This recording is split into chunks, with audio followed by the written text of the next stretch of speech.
Hello दोस्तों, नमस्कार। मैं ऋषि अमो क्लास में आपका स्वागत अभिनंदन करता हूं। दोस्तों, डेली करंट अफेयर में आप देखेंगे। आज देखते हैं आज है 7 फरवरी और देखेंगे कौन सा करंट अफेयर आपके लिए इम्पोर्टेंट है। ठीक है, आज हमारा पहला करंट अफेयर है। केंद्रीय बजट 2025-26 में स्वास्थ्य और परिवार कल्याण मंत्रालय के लिए कितनी धनराशि आवंटित की गई। ऑप्शन है 1 लाख 1 लाख करोड़, 2 लाख करोड़, 75,000 करोड़ या फिर 90,000 करोड़। क्या होगा इसका आंसर दोस्तों? 1 लाख करोड़। ठीक है, चलते हैं आगे।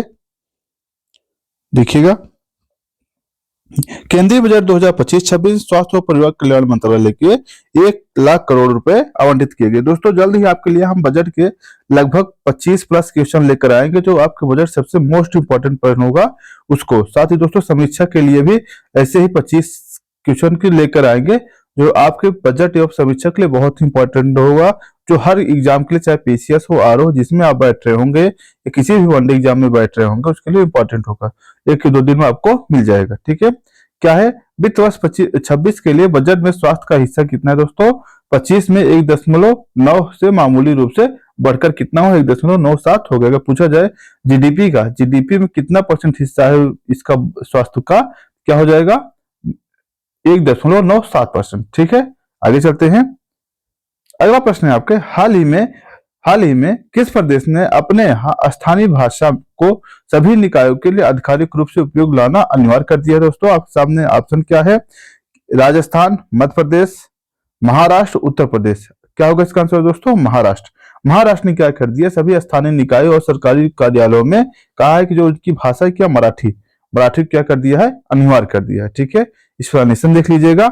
महाराष्ट्र सरकार ने अर्ध सरकारी स्थानीय निकाय के शहरी सहायता प्राप्त कार्यालयों में क्या क्या आधिकारिक रूप से मराठी भाषा के उपयोग को क्या कर दिया? अनिवार्य बना दिया। ठीक है, स्वीकृति मराठी भाषा नीति के सभी कार्यों को अनुशंसा की गई। ठीक है, या क्या हुआ? 1960 में मराठी को थोड़ा सा जानकारी ले लेते हैं। जो मराठी है दोस्तों, मराठी भाषा जो है, उसको 1960 में क्या हुआ? अधिकारी भाषा का दर्जा प्रदान किया गया था। और 2004 में भी क्या हुआ था? हाल ही में शास्त्रीय भाषा का दर्जा प्रदान किया गया था। आप हमें कमेंट बॉक्स में बताइए शास्त्रीय भाषाएं कुल कितनी हैं और कौन कौन सी है। ठीक है, संविधान भाग 17 में 343 लेकर 351 तक क्या है दोस्तों? अधिकारी भाषा का प्रावधान किया गया है। ठीक है, अन्य अन्य को प्रदेश देख लेते हैं। कौन कौन से ऐसे प्रदेश हैं जहां पे अधिकारी भाषा, मतलब कि ये ऐसा अनिवार्य कर दिया गया, वहां क्षेत्रीय भाषा को। एक तमिलनाडु है, दूसरा कर्नाटका है, तीसरा झारखंड है, उसके बाद पश्चिम बंगाल। यहाँ क्या है कि यहाँ की जो भाषा होती है, स्थानीय भाषा जो है, उस क्षेत्र के लिए अनिवार्य कर दी गई। ठीक है, इसको हमें डिटेल दे दूंगा, आप इसे देख लीजिएगा। ठीक है, क्या है? हाल ही में इंटरनेशनल बिग कैंट अलायंस की स्थापना की गई। इसका मुख्यालय कहाँ पर स्थापित किया गया दोस्तों?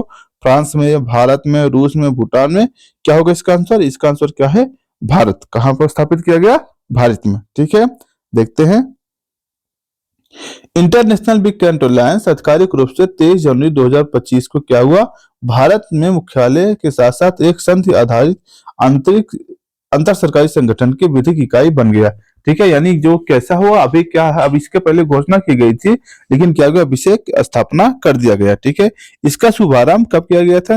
प्रधानमंत्री नरेंद्र मोदी द्वारा 2003 में किया गया था। कब किया गया था? 2003 में। किस उपलक्ष्य में? आपने प्रोजेक्ट टाइगर आपने सुना होगा। प्रोजेक्ट टाइगर कब शुरुआत हुआ था? 1973 में। उसके 50 वर्ष जो गांठ पूरा हुआ, उसी समय क्या हुआ?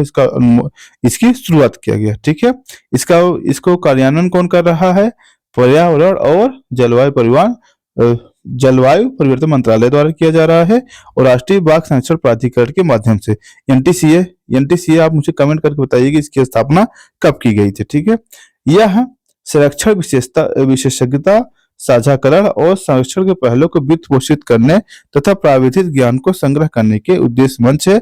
इसमें ध्यान देना, सबसे इंपॉर्टेंट लाइन ये है आपके लिए, इसमें 7 प्रजातियां हैं। कितनी है? 7 हैं। बिग कैंट की कुल 7 प्रजातियां हैं। कौन कौन से? बाघ है, शेर है, तेंदुआ है, हिम तेंदुआ है, चीता है, जगुआर है, प्यूमा। ये क्या है? बिग कैंट की, मतलब जो आपके शेर बाघ आपने नाम सुना होगा, उसके 7 प्रजातियां हैं। उसी के संरक्षण की बात की गई है। और इसके सदस्य कौन कौन से हैं दोस्तों? बिग कैंट अलायंस के निकारागुआ, इस्टोनिया, भारतीय गणराज्य, सोमालिया और ये सब क्या है, और लाइबेरिया क्या है इसके सदस्य हैं। ठीक है, आगे चलते हैं। और इसमें योग्यता कौन सदस्य बन सकता है? संयुक्त राष्ट्र के सभी सदस्य जो हैं, जितने सदस्य देश हैं, क्या कर सकते हैं? इसकी सदस्यता ले सकते हैं। आगे चलते हैं। संविधान के किस अनुच्छेद के अनुसार राष्ट्रपति लोकसभा और राज्यसभा के एक साथ सामूहिक अभिभाषण करेगा? कौन से दोस्तों? अनुच्छेद 87। अभी क्या हुआ, जो सदन में लोकसभा में क्या हुआ था, जब बजट पेश होने वाला था, इसके पहले क्या किया गया? एक साथ राष्ट्रपति का अभिभाषण हुआ, तो उसी पे ये चर्चा आया है। हुआ क्या था, वहां कुछ विशेषाधिकार संबंधित मामले थे, इसके उल्लंघन का आधार पर ये मुद्दा उठा था, तो इसीलिए मैंने सोचा इससे यहाँ स्पष्ट बन सकता है, इसलिए आपको स्टेटमेंट भी थोड़ा सा तैयार हो जाए। क्या है, अब देखेंगे संसदीय विशेषाधिकार कुल्ले कहाँ कहाँ है। संविधान का अनुच्छेद 105 में, 122 में, 194 और 212 में, 212 में क्या है, इसका उल्लेख है। आगे क्या है, संसदीय परंपरा 1947 संसदीय परिपाटी पर आधारित है। ध्यान देना है, जो संसदीय परंपराएं हैं, जो विशेषाधिकार है, ये किस पे आधारित है? 1947 से आधारित है। न्यायिक निर्वाचन सर्वोच्च न्यायालय द्वारा, उच्च न्यायालय द्वारा किया जा सकता है। इसमें एक बात यह है, जो सांविधिक विधियां है, जिस संसद द्वारा जो कानून बनाए जाते हैं, उसमें जो संसदीय विशेषाधिकार है, उसमें भी उसका उल्लेख किया गया है। साथ ही कुछ व्यक्तिगत विशेषाधिकार होते हैं जो संसद सदस्य होते हैं, कुछ सामूहिक विशेषाधिकार होते हैं।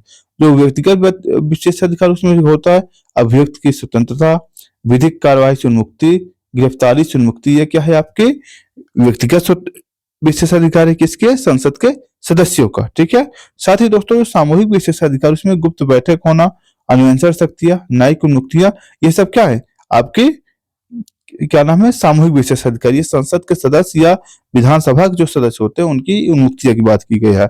आगे क्या है, अनुच्छेद 87 के अनुसार राष्ट्रपति लोकसभा के लिए प्रत्येक साधारण निर्वाचन के पश्चात क्या करेगा? प्रथम सत्र के आरंभ में और प्रत्येक वर्ष के प्रथम सत्र के आरंभ के साथ क्या करेगा? एक साथ समवेत बैठक को अभिभाषण करेगा। ठीक है, आगे चलते हैं। केंद्रीय बजट 2025-26 के अनुसार जल जीवन मिशन की अवधि कब तक बढ़ा दिया गया? कब तक बढ़ा दिया गया दोस्तों? 2028 तक। कब तक बढ़ा दिया गया? 2028 तक। ठीक है, देख लीजिएगा। इसकी घोषणा कब हुई थी दोस्तों? जल जीवन मिशन की 2019 में। अब कितना कर दिया गया? 2028 में। ठीक है, इसमें उद्देश्य लक्ष्य क्या है? इसमें लगभग प्रत्येक प्रति व्यक्ति को 55 लीटर पानी प्रतिदिन क्या करना है? उपलब्ध कराना है। देखिएगा, जल जीवन मिशन 2019 में लॉन्च किया गया था, जिसका उद्देश्य 2024 तक प्रत्येक ग्रामीण परिवार को 55 लीटर पेयजल उपलब्ध कराना है। ठीक है, प्रति व्यक्ति। ठीक है, आगे चलते हैं। समाचारों में रहे बोट डी वेबर किस देश के प्रधानमंत्री बने? बताइएगा। बेल्जियम, नीदरलैंड, नॉर्वे और स्वीडन। आपके सामने के कौन होंगे दोस्तों? बेल्जियम। बेल्जियम प्रधानमंत्री बने। ठीक है, देख लीजिएगा। बोट डी वेबर बेल्जियम के प्रमुख राजनीतिक नेता हैं और उन्होंने क्या किया? न्यू फ्लेमियस एलायंस पार्टी के प्रमुख हैं और क्या किया? उसी के ये प्रधानमंत्री बने हैं। अगर कभी आपसे पार्टी पूछ लिया जाए वो किस पार्टी से संबंधित है, इसका आंसर ये होगा। ठीक है, आगे चलते हैं। अगला है साहित्य अकादमी पुरस्कार 2024 से सम्मानित श्री चमन अरोड़ा को किस भाषा से संबंधित हैं?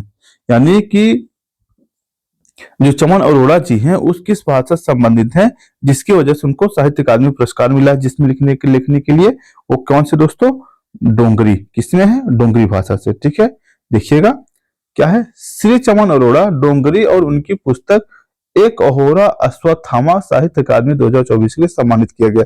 ये किताब आप इंपॉर्टेंट करिएगा, क्योंकि किताब इंपॉर्टेंट है। भाषा इसलिए पूछ लिए क्योंकि कभी कभी घुमा लिया गया प्रश्न, तो भाषा आपके लिए कंफ्यूजन हो सकता है। वास्तव में प्रश्न बनेगा तो पुस्तक से ही बनेगा। ठीक है, आगे क्या है, अब इन्हें इसमें 1 लाख रुपए दिया गया है और इनको 8 मार्च को क्या किया जाएगा? परिवार सहित सम्मानित किया जाएगा। अच्छा, ये बताइएगा, ये जो पुरस्कार दिया कब से इसकी स्थापना हुई?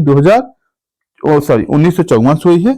ठीक है, आगे चलते हैं। बाकी डिटेल आप देख लीजिए, इंपॉर्टेंट नहीं है, डाल दिया है ताकि संतुष्टि रहे। हाल ही में किस केंद्रीय मंत्री ने वाटर शेड यात्रा की शुरुआत की दोस्तों? कौन है? आपके शिवराज सिंह चौहान साहब ने किया। कौन किया है? शिवराज सिंह चौहान। ठीक है, देखिएगा, केंद्रीय ग्रामीण मंत्री श्री शिवराज सिंह चौहान वाटर शेड यात्रा की शुभारंभ किया और यह उन्होंने क्या किया? प्रधानमंत्री कृषि सिंचाई योजना के अंतर्गत किया। अगर पूछा जाए किस योजना के अंतर्गत हुआ है, क्या होगा? प्रधानमंत्री कृषि सिंचाई योजना के अंतर्गत इसको किया। इसमें क्या है? इस यात्रा में 805 परियोजनाएं शामिल है और 60 से 90 दिनों तक यह अभियान चलेगा। ठीक है, आगे क्या है? इसमें 26 राज्यों, 2 केंद्र शासित प्रदेशों और 6,673 ग्राम पंचायतों को कवर किया जाएगा। ठीक है, इसमें क्या बताना है? इसके द्वारा टिकाऊ मृदा जल प्रबंधन पर चर्चाएं की जाएंगी। 8,000 से अधिक लोगों को सम्मानित किया जाएगा। ठीक है। जल संसाधन सशक्त प्रबंधन, इसका उद्देश्य क्या है? जल संसाधनों का प्रबंधन करना, भूमि संरक्षण और कृषि उत्पादकता को बढ़ावा देना, भूमि सुधार और सिंचाई क्षमता में वृद्धि करना। ठीक है, आगे चलते हैं। अगला क्या है? हाल ही में किस प्रदेश ने विधवा विरुद्ध धर्म परिवर्तन के प्रतिषेध विधेयक पारित किया है? कौन है दोस्तों? आपके सामने ऑप्शन क्या है? राजस्थान, उत्तर प्रदेश, हिमाचल प्रदेश, महाराष्ट्र। क्या होगा इसका आंसर दोस्तों? राजस्थान। राजस्थान ने ऐसा किया है। ठीक है, देख लीजिएगा।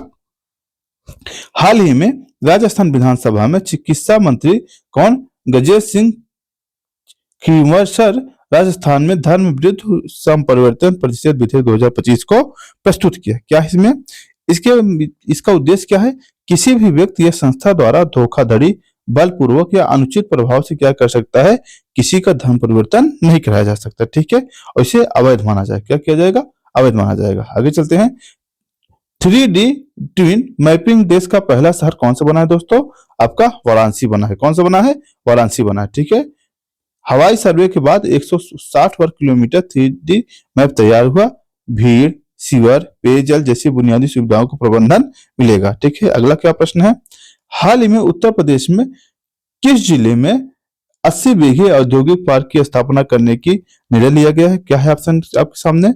वाराणसी, गोरखपुर, अयोध्या और गाजीपुर। इसका आंसर क्या है दोस्तों? गाजीपुर में। कहा में? गाजीपुर में। ठीक है, आगे चलते हैं।